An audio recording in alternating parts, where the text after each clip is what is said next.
What's up, guys? This is the Starviper expansion pack, my third review in the Wave 6 unboxing and reviews from the Scum and Villainy wave and faction for X-Wing.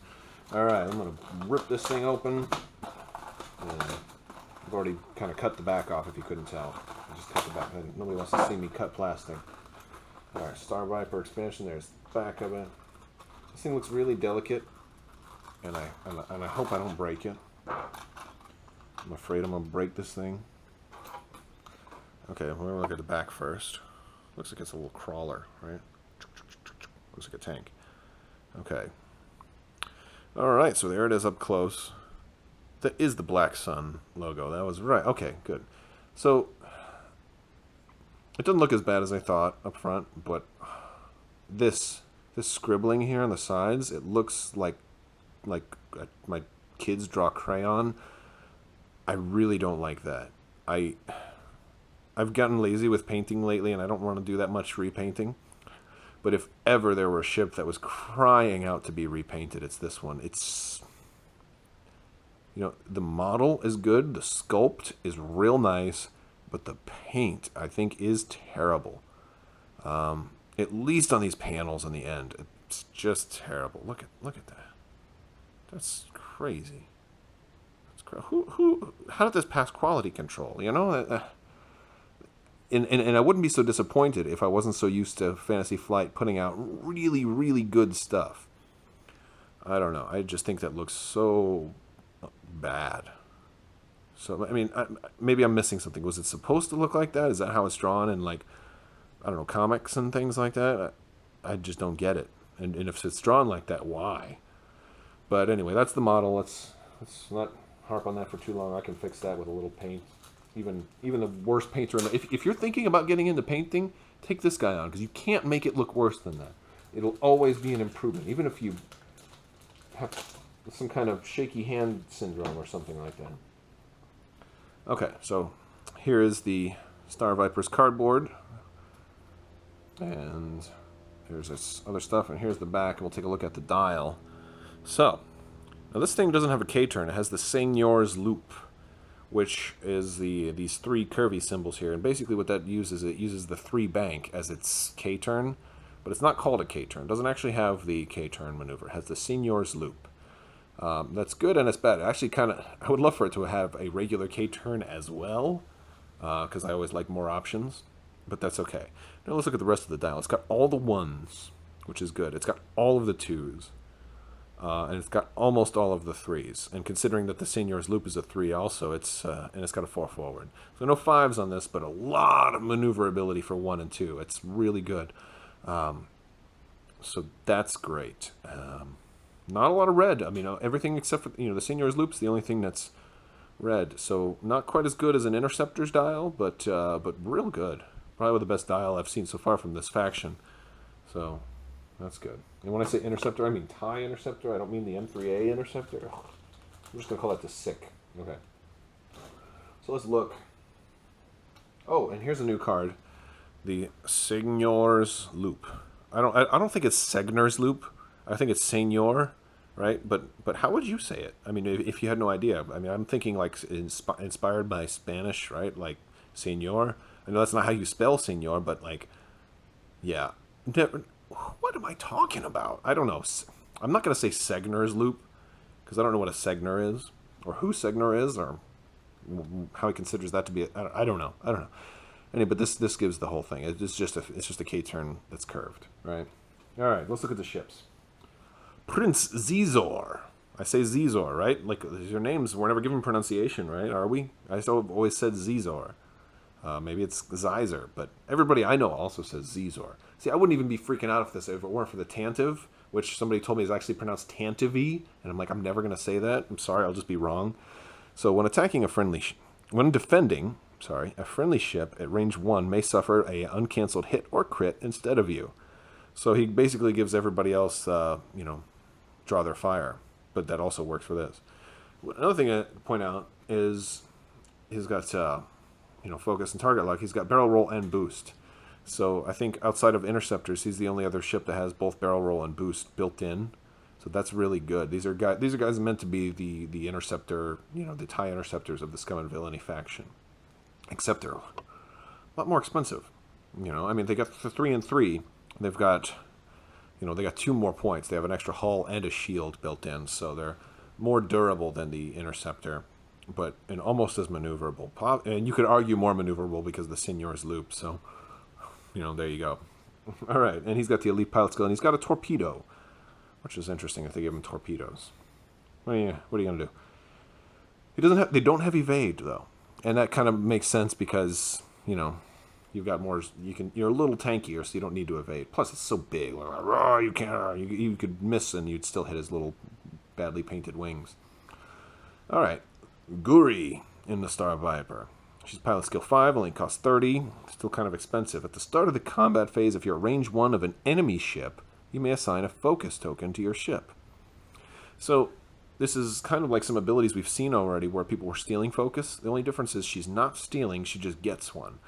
This can even be seen as better because, let's say the ship's near you, either hit an asteroid, bumped you. Yeah, even if you bump, you're still getting that focus. So it's really cool. Yeah, and even if the other ship's near you took a target lock, you might not have anything to steal, you're still getting a free focus. So she's very cool, and this focus that she gets has synergy with Bodyguard, which we'll see later. And then the Black Sun Vigo, right? And he's there. Oh, wait, hold on a second. Look, he's red, right? And his stuff, it's not as scribbled, it's just on there regular. Right? And look at Guri's. Guri's is normal. And his, look at Zizor's. Even on the card art, it doesn't have that black scribbly stuff all over. Where is that black scribbly stuff coming from? Oh my gosh. Alrighty. So anyway, I'm losing my place. Black Sun Vigo. He's cost 27, pilot skill 3. Now we're gonna get to the cheapest guy, 25. So they're a base of 25. They're costed about the same as the TIE Phantom, right, for the base model. Now, if you look on this card art, it's not the scribbly. It's solid with like some panels and stuff in there. So I don't know where they get that scribbly black. Oh, I'm so redoing that. All right, let's look at the upgrades because this ship has some nice upgrades. And even if you don't want this faction, you may want it for some of these upgrades. At least one. So Bodyguard, this is Scum only, and that's a picture of Guri in there, if I'm not mistaken. At the start of the combat phase, you can spend a focus token, key focus, to choose a friendly ship at range 1 with higher pilot skill than you, increase its agility value by 1 until the end of turn. So, like we saw a droid in the Rebels that can do that, right? But it costs your action. Well, she's getting a focus for no problem. So this is really nice. This also works really well on an HWK. They have some elite pilot skills that are kind of low pilot rank. That are kind of low pilot skill, so it won't be too hard for them to give this to somebody. And they can, stockpile focus. So this is a great way to permanently boost. I would like this with the Serasu, because people are he lets everybody else re-roll. He's like the Howl Runner. This is just it's a cool card, and it works really well with this expansion. Calculation. When attacking, you may spend a focus to change one of your eyes to a crit. Costs 1. I initially did not like this card, although I love the art because Zizor is awesome looking. Sorry for the red light there. But the problem with this card, I thought, is like, well, it's just like marksmanship, right? Except it only changes 1 die. Well, it's not just like marksmanship. For 1, it only costs 1, so it's 2 points cheaper than marksmanship. The other thing is, when you use this, you can still take the focus. This allows you to use it defensively, and you can spend it if you need to. And then when you're done, you have the option of just spending your focus. Like, let's say you roll 3 eyeballs. You can make it 3 hits, or you can make it 1 crit. Right? And in some cases, maybe you want the crit. Let's say I'm going up against a Decimator, and I've got his shields down, but, he's only got, like, 1 hit, and I've got 11 more. I don't really, and I'm about to die. So maybe I don't want to, maybe the 3 hits isn't going to make a difference, because I know this is the last turn of the game. But if I get Blinded Pilot, then he won't be able to shoot back, and I'll live to fight another day, and so, like, sometimes it can make a big difference. So there's a lot more versatility with this card. I'm actually, the more I think about the possibilities, the more I really like this. It's probably the best, outside of Veteran Instincts, it's probably the best 1-skill elite pilot talent in the game, and it's also not faction restricted. So this is really, really good, especially for low pilot skill guys who have an elite pilot. So like, I think it's great. I think it's really great. Accuracy corrector. When attacking, you may cancel all of your dice results, then add 2 hit results to your roll. Your dice can't be modified again during this attack. So this basically just says, you know what? I'm just going to have 2 hits. It says you may. So if for some reason you roll more than 2 dice, then you can just say, you know what? If let's say you're a 2-attack ship and you roll 3, then you just keep that. But if you roll less than 3, you have an option to just say, you know what? I'm going to balance it out, and we'll call it somewhere in the middle. And we get 2. So that's really cool. This would work really well with the auto blaster cannon, or the auto blaster turret, or auto blasters, basically, because then they can't be. You guarantee that you don't get a crit, right? So I can see this going on a B-wing because it's a system slot. Cost 3, of course. That's kind of it kind of stinks to have a B-wing that's only going to do 2 damage, but you guarantee that 2 damage. So that's kind of cool. This has a lot of possibilities, and people have talked about putting this on the TIE Advanced, because they're only a 2-attack die ship anyway. And that's not necessarily bad, because they're, obviously you can't put it on the TIE Advance now, but after the Raider comes out, it's certainly a possibility.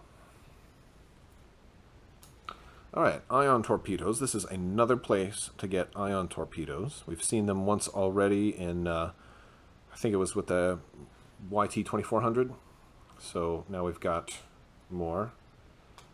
Inertial dampeners. This is an illicit upgrade, and basically this lets you change your maneuver to a stop, kind of like the Lambda has. When you reveal your maneuver dial, you may discard this card instead to perform a white 0 maneuver, then receive a stress token. So actually you can use this even if you're stressed. Really cool card. The ability to just, I'm staying right where I am. Slam on the brakes, take a stress. Awesome. Now here come, some would say the best card of this entire wave, auto thrusters. This is a modification. It costs 2 points. When defending, if you're beyond range 2 or outside of the attacker's firing arc, you may change one of your blank results to an evade results. You can equip this card only if you have the boost action icon. So you can't give yourself, an engine upgrade to have boost and then put this on there, because it's a modification and you can only have one of those. The only time you can have 2 modifications is if you're on an interceptor with the Royal Guard TIE title. However, that already has boost, so you wouldn't need to do that. So currently this can only go on 4 ships. It can go on the IG-2000, the aggressor, I should say. It can go on the Starviper. It can go on the A-Wing for Rebels, and for Imperials, it can go on the TIE Interceptor, and that is huge, because Interceptors have fallen behind, and they're like one of the best arc dodgers. But the bane of the Interceptors were turreted ships, and this will really allow them to stay alive. What's great about this is it comes with 2 of them, because they were smart, and they don't want you to... See, FFG is not that greedy. That was really nice of them to give you 2 of these. Soontir Fel now is going to be insane. He takes Royal Guard, he puts auto thrusters on there, and stealth device. Now he has a much better chance of surviving just about any attack, and then he, boost and then evade and gets a free focus, or maybe he focuses and evades and then he gets another focus. He's got 2 focuses and an evade and an automatic evade from this every single attack. This is like puts 3PO to shame. 3PO wishes he had auto thruster. We've got a hull upgrade here. Now this was formerly only available in Imperial Aces, so this is another place that you can get hull upgrades, so that's nice. It's very nice. And here comes the title for the Virago. Starviper only. And your upgrade bar gains the system and illicit upgrade icons. You can equip this if your pilot skill is 3 or lower. So you can give this to one of your ships, make them a little tougher, give them illicit and system. That's the only way you could get the accuracy corrector on one of these ships. So that's it. There's the Starviper with the terrible paint job. I expect all of you guys to be painting these things and making them look right. Unless maybe you like it. If you like it, you know what? If I'm wrong, let me know. All right, and as always, like and subscribe and do all that good stuff. Appreciate it.